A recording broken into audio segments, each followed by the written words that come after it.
Well, hello there, my lovelies. How's it going?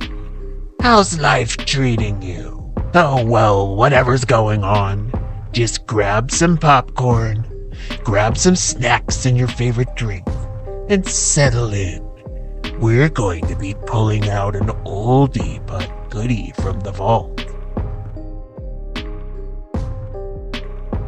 Every year around Halloween, haunted house attractions pop up everywhere. We all pay to go in and get scared by actors. Did you ever wonder who's running this place? Who works here? Am I safe? Well, that's what this story's about tonight. Maybe after watching this, you'll think again about going into one of these places. But maybe not. I'm about to start our story, but don't worry. I'll be checking in on you from time to time to see how you're doing, and to see if you have any comments about your own experiences in these pop-up haunted houses, or maybe even in a real haunted house. Enjoy the show! Oh, I didn't put enough butter or salt on this popcorn. I gotta go get some more.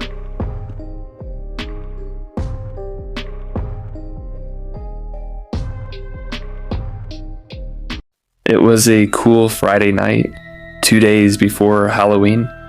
My friends and I were hanging outside on the front porch of my house, as we often do after we finish our homework and dinner. My friends, Katie and Kyle, are twin siblings who live 2 doors down from me.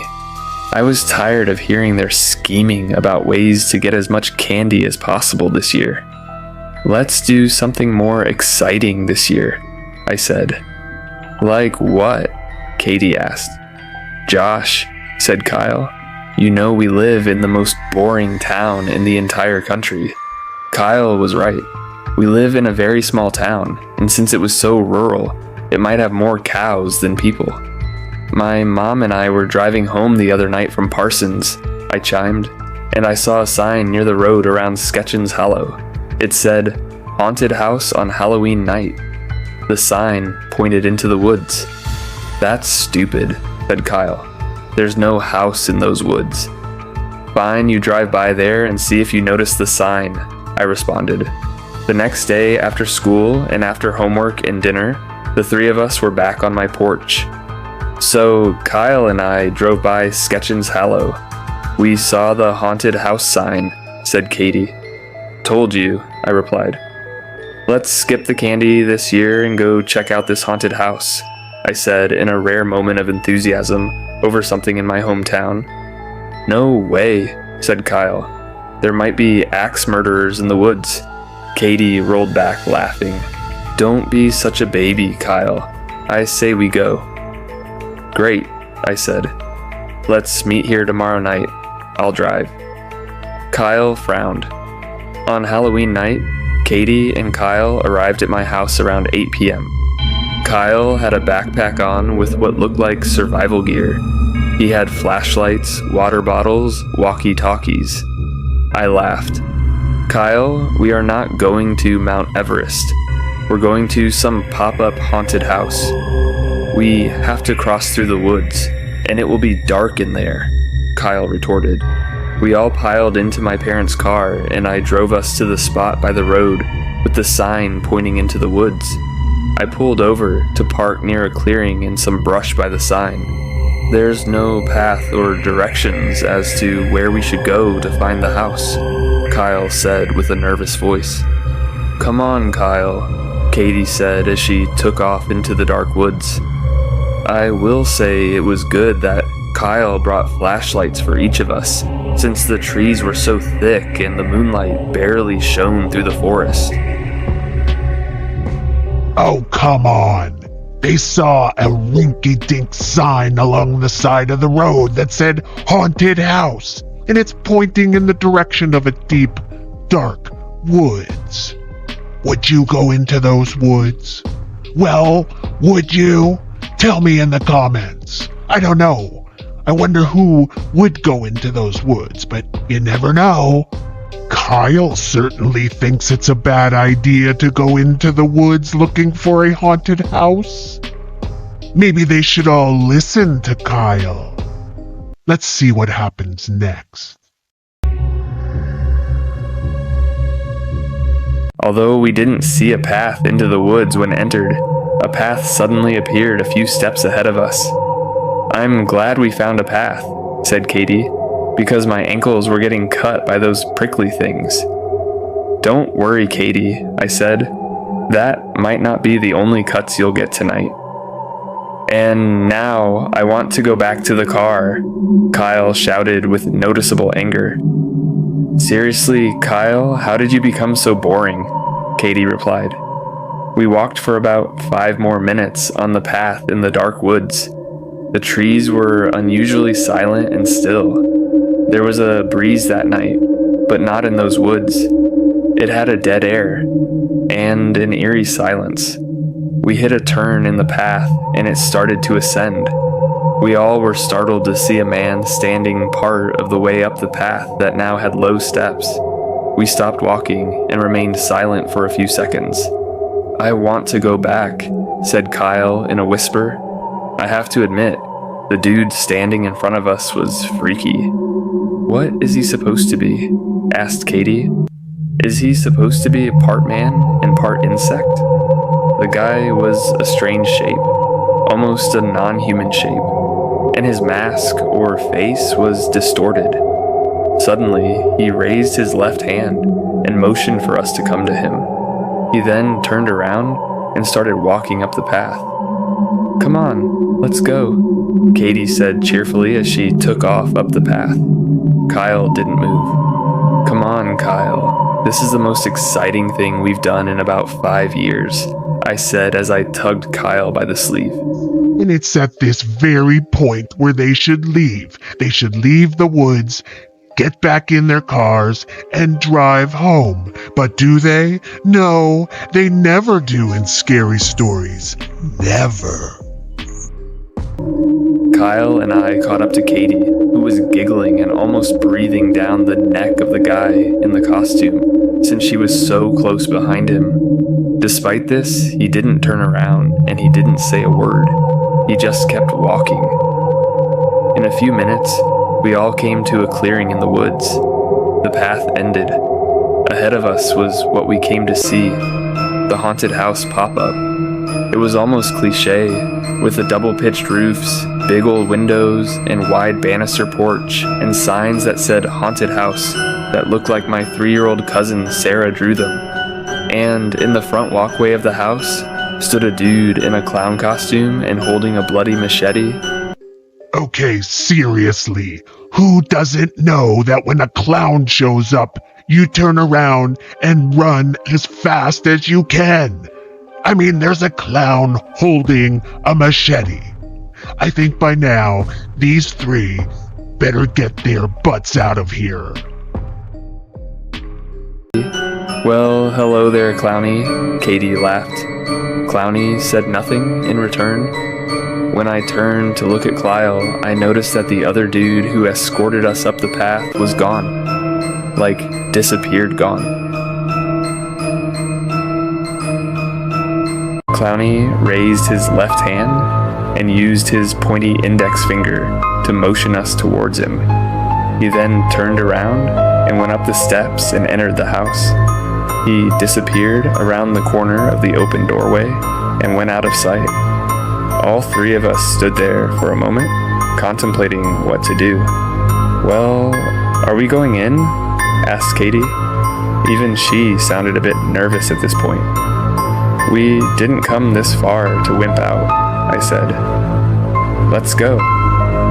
"Something is really wrong with this whole scenario," said Kyle. "Where's the entrance fee and the waivers to sign?" Kyle is the critical thinker in this group. See, he's questioning why there's no entrance fee, why there's no waivers to sign. But do the others listen?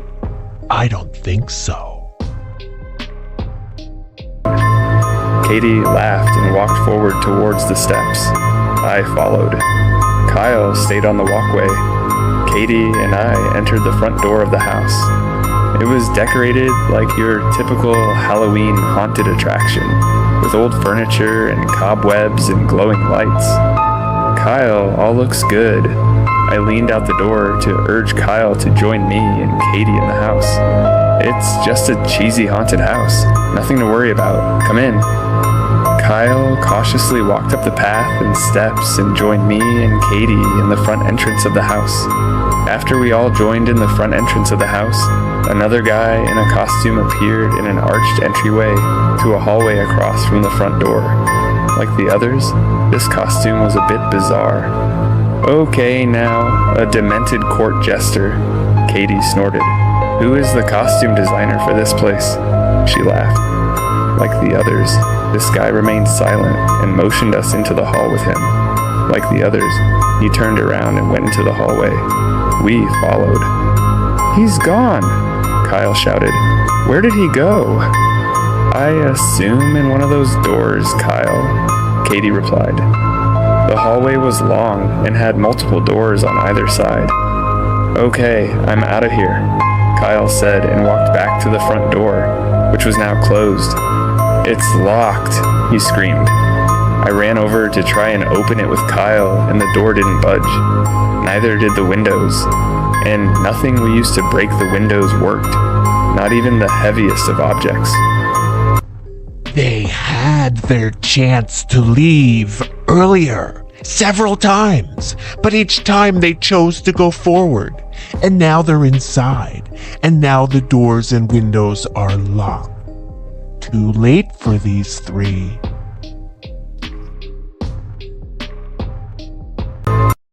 Come on, this is like an escape room, said Katie. We are supposed to move forward and figure our way out. What makes you think that? I asked. Just a hunch, she said, and walked into the hallway with the multiple doors. Katie proceeded to open the first door on the right. The room was dark. In the center was a table with a box. I shined my flashlight ahead and walked towards the box. I opened it slowly and a light glowed from inside. There was a note that read, "Open all of the doors to find your destiny." Let's go to the next door, Katie said gleefully and ran out into the hallway. She immediately ran to the next door on the right side of the hallway. I'm waiting for you. Hurry, she said with her hand on the knob.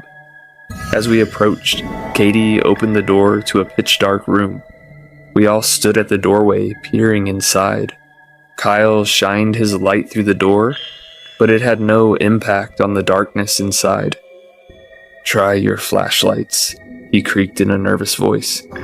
Katie and I both shined our flashlights into the room, but it did not light up anything in the room. It was as if the darkness inside absorbed the light. The flashlights aren't working, I exclaimed. I don't like this, Kyle said. Then, without warning, a horrifying face appeared in front of our view. It may have been a mask, but its evil grin looked so human, or rather unhuman, but real. The floating head had a knife in front of it. We all bolted out into the hallway, dropping our gear everywhere. I tried to pick up everything, but Katie and Kyle didn't stop running down the hallway. For literally the few seconds that I looked down to grab our things, Katie and Kyle were out of my sight. I was still standing near the open door with the floating evil face, but the face was gone, and the sheer darkness returned. Katie! Kyle! I shouted. I heard nothing in return. Suddenly, a dark figure appeared in the hallway. It motioned me to follow. It walked into one of the doors. I thought it was one of the haunted house volunteers, helping to guide me. I walked down to the door where the figure entered. I couldn't see the figure in the room, but instead saw a ladder leading up to a hatched door. Katie! Kyle! I shouted again. No reply. I climbed up the ladder into what looked like a dark attic. I pulled myself up into the room to look around for another volunteer or Katie and Kyle. I saw neither of these things. I thought it best to go back down into the hallway to try the other doors. I tried. That's until I found that the trap door was closed. It was stuck shut and could not be opened, just like the front door to the house. Then things went dark. Pitch dark. Last time I counted, that was about 2,190 hours ago. Or about 3 months ago, as best I can calculate. The hatch door is gone. I don't need food or water here. I don't need sleep here. I'm now just here, wherever that is, and I can't get out. I just love happy endings like this, don't you? I mean, who wouldn't want to be stuck in a haunted house forever? Well, that concludes tonight's story. Join me in the next few weeks for some upcoming news story. I look forward to seeing you and hearing from you again, my lovelies. I bid you adieu until then.